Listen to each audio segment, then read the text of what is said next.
Hi there.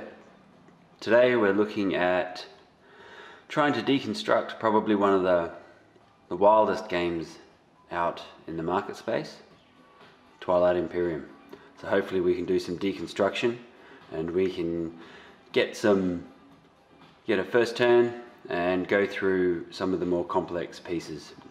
This is not a strategy guide, not something to more of a how-to on the first few rounds and getting all set up and trying to explain how some of the nuance elements work in the beginning. By no means am I a specialist in the area, and there are many people out there who have a lot better ways of explaining how these things work, but there's always an assumed knowledge that you've got an understanding of the game and how it all starts. So let's begin with getting our pieces together. These are strategy cards. These are the cards that are selected by each player at the beginning of every turn to calculate in what order the rest of that round is going to be played. You'll see there's numbers 1 through 8, and if you have any left over from every player selecting, then some tokens go on top of the cards to provide some trade tokens, which are just used for resources and for purchasing and making things and so on. So the person who picks first is the person who has a particular token called a speaker, the speaker token. And the speaker can change with the selection of the politics card. Choose one other player that's not the speaker and that person becomes the speaker. There are benefits to being the speaker a little bit, but for the most part it just signifies who gets to pick from these cards first in the next round. And then that person selects then from a clockwise around the table. The game is set up for between 3 and 6 players, and if you have 3 players then a second card is selected. If you have 4 players, the second card is selected, meaning there are no cards left on the board. And then if you've got 5 or 6 players, the players select 1 card. And any cards that are left remaining get these little tokens, which are the resource tokens or trade tokens that go on top. Then once that card gets selected, the person who chooses it gets to pick or gets to own those tokens. So the purpose of this is so that you've got a little bit more gameplay to selection of orders. It's never the same rotation and the same clock and so on. The person who picks the first one, they go first during the turn, and then whoever has 2 and 3. So if you've got some missing, cards not being used, they're just pulled out, and you just go in initiative order from 1 through to 8. Once a player selects one of these cards, then you'll see there's some actions on there that can be done. We'll go through those in a little bit, but that happens a little bit later and during the player's turn. So these cards are the cards that are chosen to determine the order of play, and everyone gets 1 action at a time and then rotates around until they've run out of actions, but we'll go through that in a little bit. This bit here is the victory point tracker, and you'll see 5 cards that have the 1 written on them and 5 cards with the 2. These are victory points that you can accumulate during the game. The purpose of the game is to get to 10 victory points. And once the game starts, the first person who was the speaker flips the first 2 cards over, and they become the first of the objectives, the public objectives everyone's after. So you've got these objective cards that everyone can source. Then there are these secret objective cards which, as the name implies, are secret cards that the player has, and once they've accomplished those, are able to turn them in for victory points. Each faction have markers, and we just move down the line with every victory point.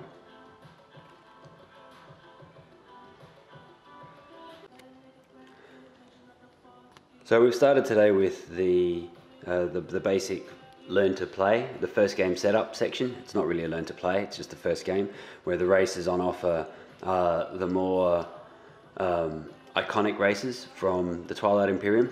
There are many to choose from, and they all have specialties, and they all have specialist units and so on, and it can get complicated quick.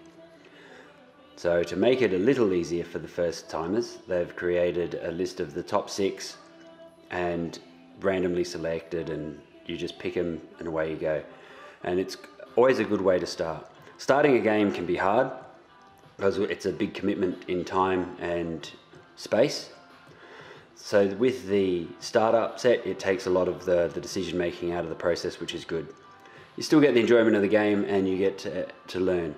One of these best ways of learning a game like this is with the minimum. Go with the 3 players first, and then introduce up from there. So if you know you want to have a 6-player game, then maybe 2 3-player games with the different mixed around with the different players, and then get into a 6-player game, or a 3 and then a 4 players, then go into the 6 players, mixing the players around into the group. So you have a way of introducing the game to the others, and everyone gets a little bit of exposure, so that you'll have as few new people and as many other hands trying to help and move forward. Rules are getting wrong, and rules will be checked and double checked and so on, and lawyers, that's no different to any other game. So part of the startup is, once you've picked your race, you then choose a color, and luckily there are lots of colors to choose from, and so with that you can then pick something that might be closest to your race color, or something completely different, your favorite color, doesn't matter.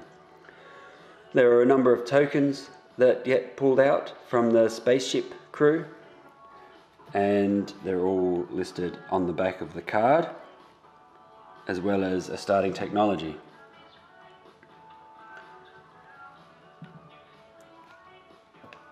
So this race starts with 1 carrier, 3 fighters, cruisers, 4 infantry, space dock, and these little space cannons.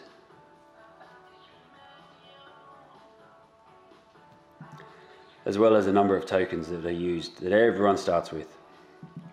So these are the same tokens, just flipped over. 3 ship side up, 3 faction up, and these 2.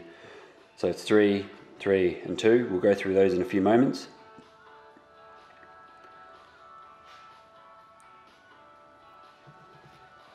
So with the technologies, you got 2 faction specific technologies, then you have all the technologies that are related to that color. So these are all green, and they get researched and purchased during the game. And you do that by expending resource points and by collecting other little things, which we'll go through as we go through the game. But for the first part, it's a matter of just about setting up and getting that first turn happening. Once there's an understanding of the very basics for initial action, setting, control, movement, everything else falls into place quite easily. All the rest is gameplay, and then once you get into the final end game of the game, it's almost like a role-playing game. So part of the setup are these tiles. So this being the home world, and running with the 5-player map, these are the tiles that go around the home world. These are the planet cards for for the homeworld, and you'll see that I've got some numbers, resource and influence, and with that you can use resources to make and purchase ships and trade goods and such, and then you've got the influence for actions and the politicking and deal making. Okay, so let's get our pieces on the board.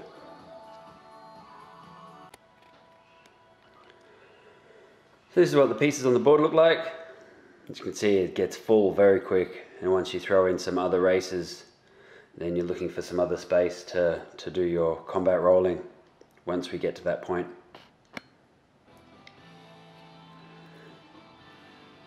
These are the planet cards. These are where the resource token, these are where the strategy tokens, fleet tokens and tactical tokens go. 3, 3 and 2. This means you can only have 3 ships in a system by the end of the round, and if you have more than 3 ships, that's not including fighters, so if you've got your 4 cruisers in a zone, then one of those cruisers is going to be returned to the bag. So you want to make sure that you have this under control. These tokens here are used for activating systems, and you activate a system to move into it, you activate a system to attack it, you activate a system to produce something from it. And once you've got something with an activated system attached, that system cannot be activated again. And finally, the strategy tokens. 2 of those, and those tokens are used for doing secondary abilities of the strategic phase, which we'll go through again. You'll hear that phrase a lot, and we'll go through that a little bit later. It's a very common phrase when working with this gaming system. So this is the race card. Flip it over, and we have all of our ships. For the most part, they're very similar to each other.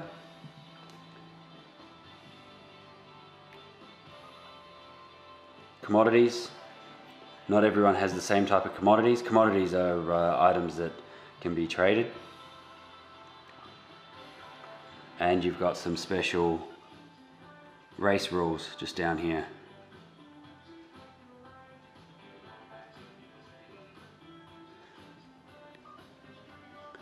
So every race is a little bit different.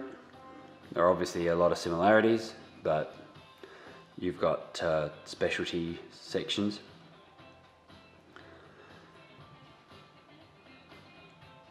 So once every player has got to this point, then we can start to rock and roll. The first thing that happens is that the speaker, whoever the speaker might be, flips over the first 2 cards,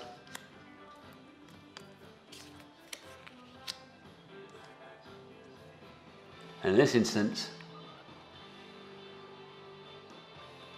spend 5 trade goods, spend 8 resources, and for victory points that are available to everybody. Something for the most part achievable. And we're getting ready. So we'll come back with start of some turns. So after randomly determining who is the speaker, and remembering I was running a 5-player game, we've got some cards left over from the selections, and they each get a trade good on them. So when whoever selects these next will also collect that trade good. The speaker was number 5, randomly selected, and chose the trade. And then from there, everyone else picked their ones, and after the speaker was us, in which we picked diplomacy. Specifically picking diplomacy because it's in line with peace accord ability. After you resolve the primary or secondary ability of the diplomacy strategy card, you may gain control of one planet other than Medical Rex that does not contain any units and is in a system that is adjacent to the planet that you control. So there you go. It's almost like a free planet.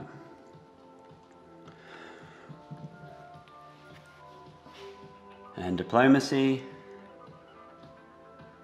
choose one system other than Mectol Rex that contains a planet you control. Each other player places a command token into that chosen system, then ready each exhausted planet that you control in that system. The secondary ability, spend one token from your strategy pool to ready up to 2 exhausted planets. And that's where the trick comes through. Spend 1 strategy token. Remember, we start with 2. And if you've got a reasonably decent game happening, you're going to need those tokens to be able to activate secondary abilities. So you'll have to pick and choose which secondary ability you will want to start with. So what we do from here is we can now start the game. The person who has number 1 gets to go first.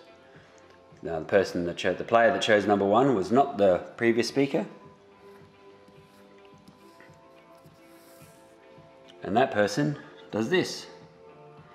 If they choose, they got options. We'll go through some of these. But as they go through actions, it rotates around. So the number 1 does their action that they choose. Then the number 2 does an action, which would be us. Then number 3 does an action. And number 4, 5, 6, 7, 8. Then if there's more actions to be done, if they're not going to pass, they can keep going around and round until they decide to pass. You must play this card eventually. This must be one of the cards you play. You cannot not do a round without playing your card. So that's important to remember. That's one of those immutable rules. So if we assume that the first person that played, that got number 1, their first action was a movement action. They do their movement. Then it's our turn because we're number 2. And this is where we choose to do what type of action we want. And we've got 3 types of actions that we can choose. We can choose a tactical action, strategic action, or card action, which we don't have at this stage. So taking 1 token from our tactical pool, I activate that system.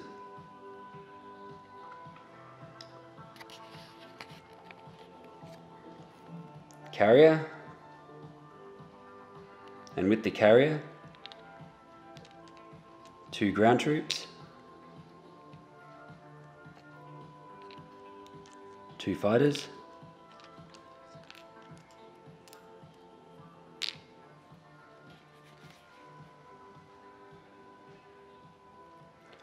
and that's now taken.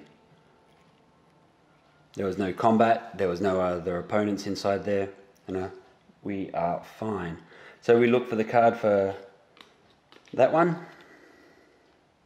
and we bring it in. Exhausted.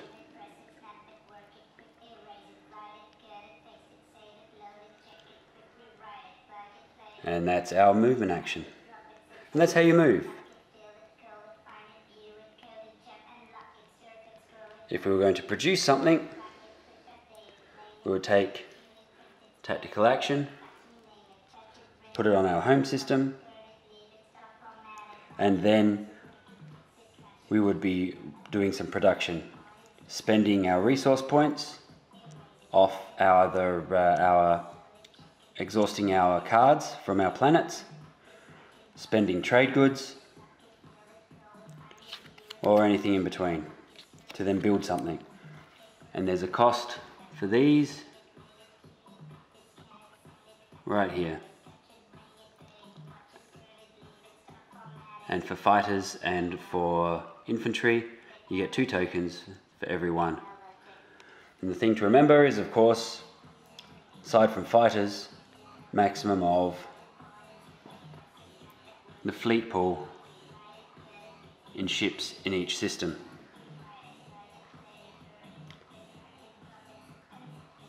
So if we did that, we could do that there. We could assign a movement here, move one of these to there, and so on. Once we've finished an action,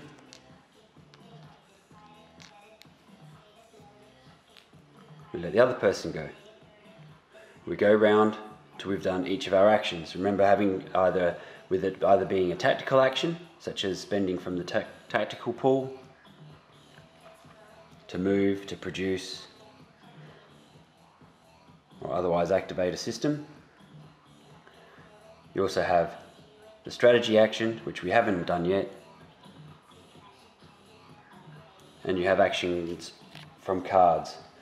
So there are these cards that get generated at certain parts of the game, certain times, and sometimes this one's an upgrade.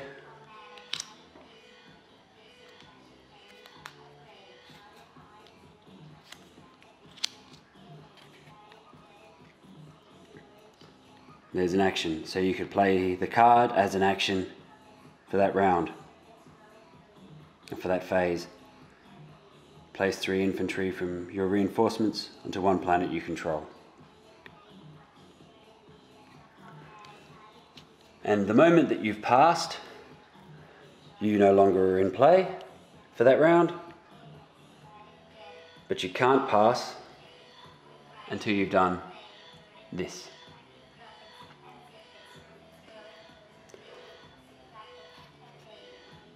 So the moment that the person who's next plays a strategy, they get this, where they automatically say choose a speaker other than they choose themselves. They then draw 2 action cards and do what they do. And everyone else has the ability to do the secondary, where you can spend 1 token from your strategy pool to draw 2 action cards.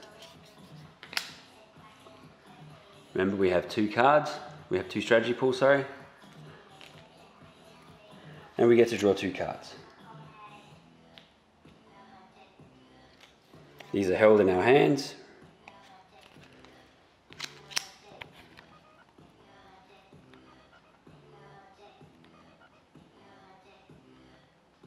This is what you get to do. When another player plays an action, you can cancel it with a sabotage card, or when you're elected as the... there you go, so choose one. So there you go. So you're able to use these cards, and that came at number 3, the politics phase.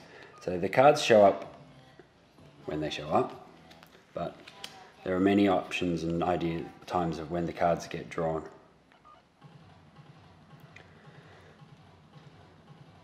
And then it goes around one more time, and then when it's back to our turn, we could choose to do this one, choose one system other than the Mechdol Rex, the controls, and I can say, right, I want everybody to put their units in here, so that way the system is activated. No other player is able to move into that, because you can't move into a zone that has a token already in it. So everyone else places their tokens in their system, and it suddenly becomes a no-go zone for the opponents. It's one of those little things where the if you've got a frontline system that is always being taken over or is right on the edge of opponent space, you can force that space to not be used by the opponents. And it creates a bit of a buffer, hence the phrase diplomacy. Then we have this secondary benefit for this particular race. After you resolve a primary or secondary ability of diplomacy, you may gain control of one planet other than Mechatol Rex that does not contain any units and is in a system that is adjacent to a planet you control. So we've got two, we could pick one, and so bang, suddenly we have control over that planet. Just drop one of those on there to say that when we don't have units on, that it belongs to us, and then we can collect that card. And of course it starts exhausted.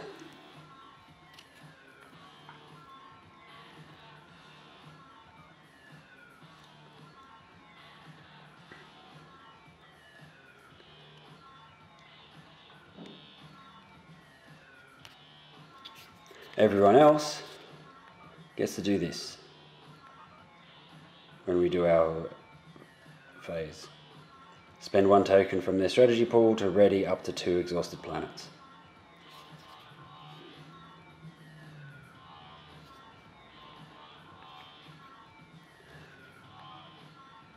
All good. But ideally we would have done that at a different point. It's part of the strategy of the game. I was just running through it, but you would, in an ideal scenario, you would have activated this system, produced something, used it to produce it, then the next time round run the diplomacy, then you could have reactivated the planets that were in this system, and then use those resources elsewhere for something else. Anyway. There's lots of strategies and lots of different little ways of making these things work, but for the most part, let's just concentrate on moving. Combat itself is quite simple. It's just a matter of rolling dice and rolling above the numbers that are in their combat charts, and so on. Alright. And that would be the start of a turn. So this is a little bit more of the larger board. This is where the green tiles are where the opponents would be on a 5-player game. Those extra tokens are to signify that they start off with a little bit of a disadvantage compared to the others. Haven't filled out the complete board, but this is just the neighborhood for the race that we were looking at before. And this planet here is Mechatol Rex, the center of the universe. That's the actual aim of the game, is to get there, to land on it, and to control it. And once you've controlled it, then you set up a whole political phase of the game that is completely outside of the normal combat and expansion area. You can see that you're not too far away from other races. And the moment that you border a race, so the moment that you've got a border between your ships or planets and their ships and planets, then trade negotiations and such can begin between the different races.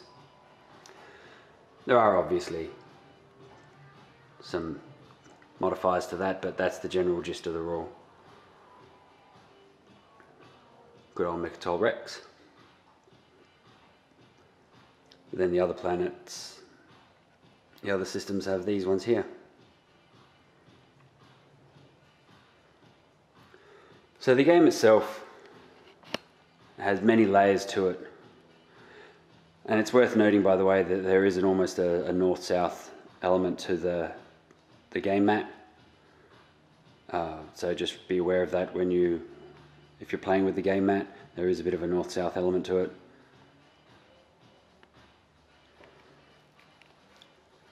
And then of course you've got the areas laid out for when you're playing 6 players.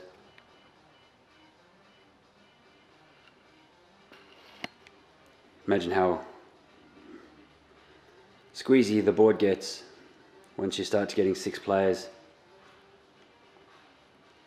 Get 6 players on the board and play to 14 points. It's an 8-hour game.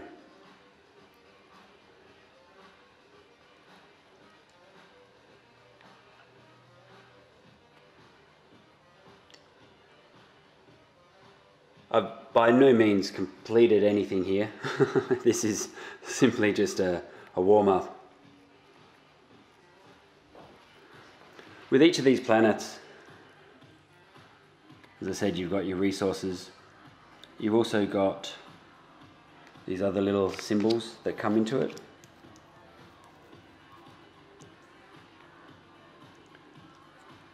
And these come into play when you're looking at the technologies.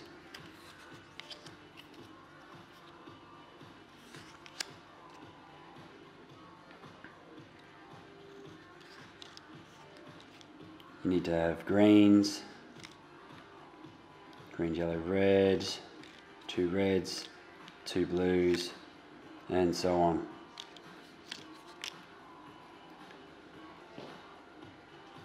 And that's what these represent.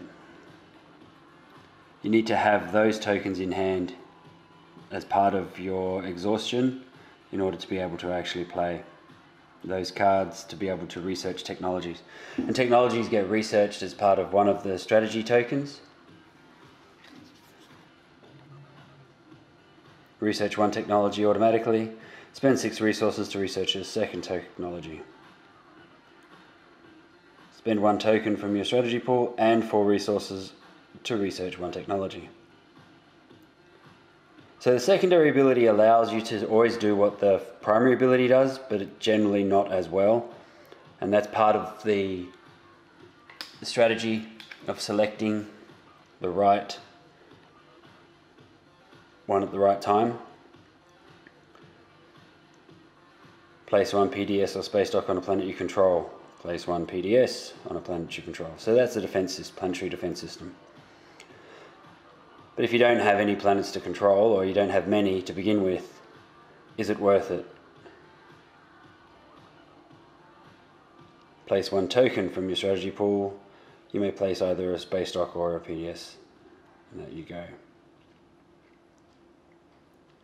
So remember, with the strategy systems, you only get a very few of these to play with. So once the turn is completed, that's when the tokens are collected from the board and are brought back in. Then 2 are placed back in here, wherever you want them to go. So if you put them all in here, so the 2 that you get at the end of the turn, well, as you can see, you're a little short. And that's where this one comes in. Leadership 1. Gain 3 command tokens. Spend any amount of influence to gain one extra command token for every 3 influence. So you spend your planet's influence to get more command tokens to load up this. So you can do more strategy, you can increase your fleet size, or you can form more functions. Once you get many planets, you may want to produce more. You may want to have a larger fleet in all your systems. Or you may want to actually capitalize on all of the abilities that are being generated by the players and yourself. And everyone else gets that. Spend any amount of influence to gain 1 for every 3. So you need that 3 commands straight up, that's worth it.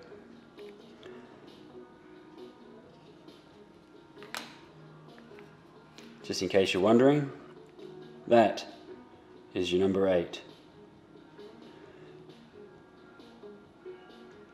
Normally you would have to wait to the end of the round to tally up your victory points, but if you can hit the victory condition straight away, and you know you're going to lose those options once you're by the end of the turn because of the way the players are working, then it might be worthwhile. Gain 1 victory point if you control Mechatol Rex, otherwise draw 1 secret objective. So you get another one of those cards. You can have a maximum of 3 in your hand.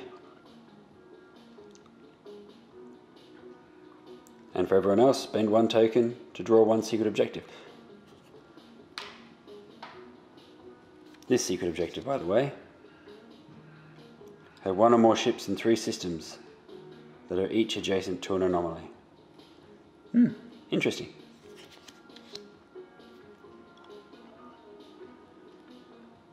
See, there's a lot to the game, but if we can break it down and work it through piece by piece, it's not so scary.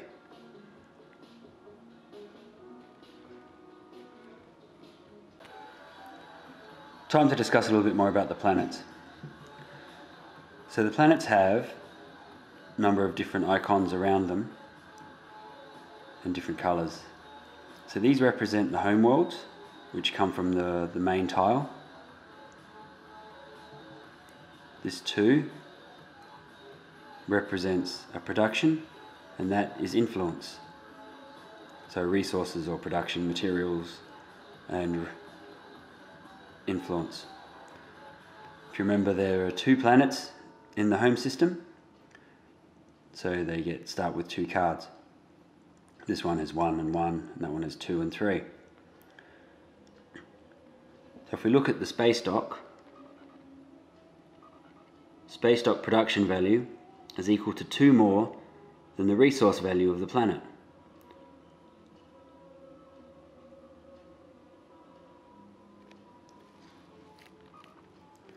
So when selecting where the space dock is going to be, it's going to be the one with the highest number. So that goes to production 4, which means 4 units can be produced. You could produce 4 cruisers, 4 aircraft carriers, 4 infantry, whatever. But 4 is what you can produce. Some will have higher, and some will be lower. Where is it there? It's 1. I'm sure there are some out there with 0. I think there is.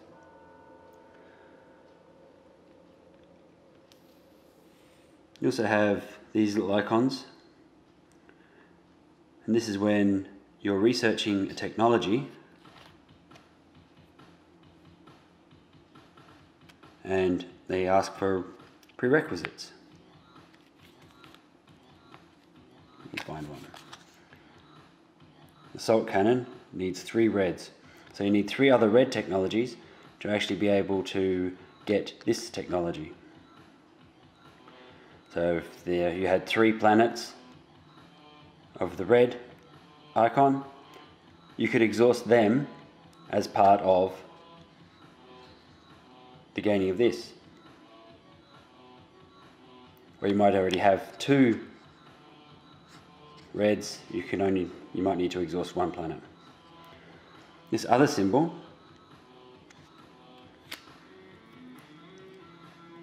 has other values. Doesn't actually have much in the way of direct game influence or effect, but there certainly are rules that come into play.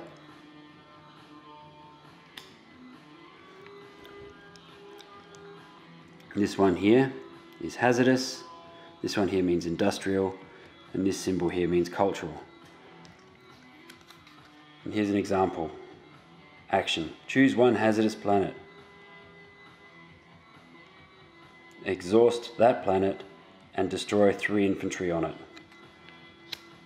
So you could play that, select any hazardous planet from anywhere. They'll have to exhaust that planet, which means it can't be used for production or for generation of technologies and so on, and destroy 3 infantry that are on it. That's an example of an action card that can take place during the component action phase.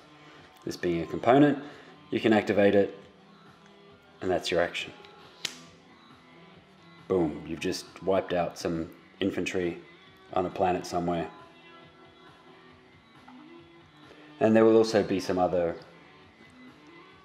soft effects for having cultural and industrial, but they won't affect the game as such.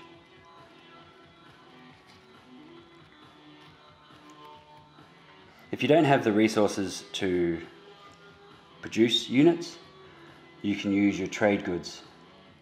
So you'd have your commodities, which are items generated by your race or by your planets.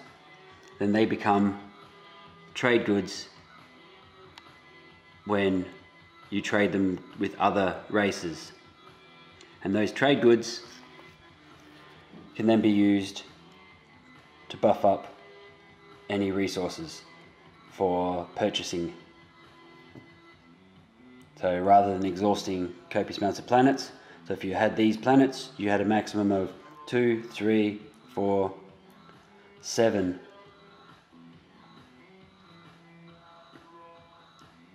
resource points, which could get you a cruiser and a dreadnought, or a carrier and a dreadnought. You'd have to exhaust all of those planets for that to happen. If you had your trade goods, you could then cash those in and not have to exhaust a planet, because then you can't use that planet or activate it for anything else. And that's part of the special rules of one of the cards, is when you get to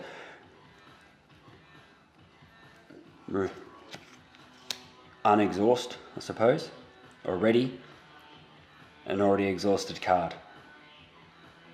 If you remember that brief description earlier.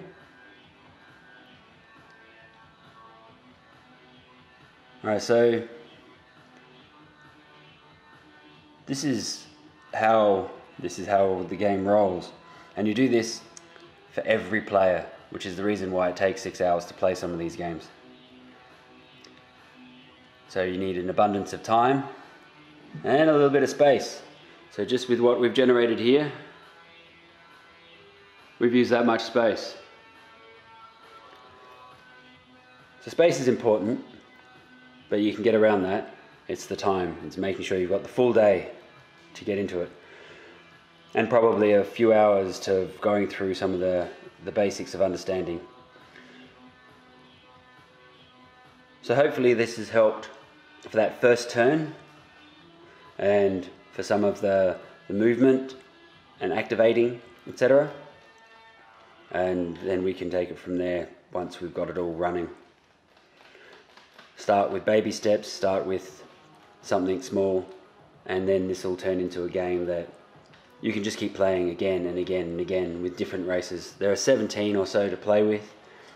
Choose your favorites, work out which ones suit you as a player as well, because as I said, there's a little bit of a role-playing element to it, especially once you start to get into the more political side of the game, and you have to actually start to negotiate with your fellow players.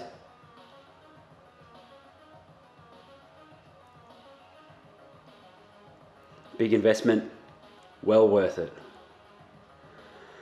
Alright, so hopefully I haven't chopped it around too much. It's quite a large game in terms of concept. It's had 20 years of tweaking to get to this point, and this is probably what's been considered the final edition, I suppose.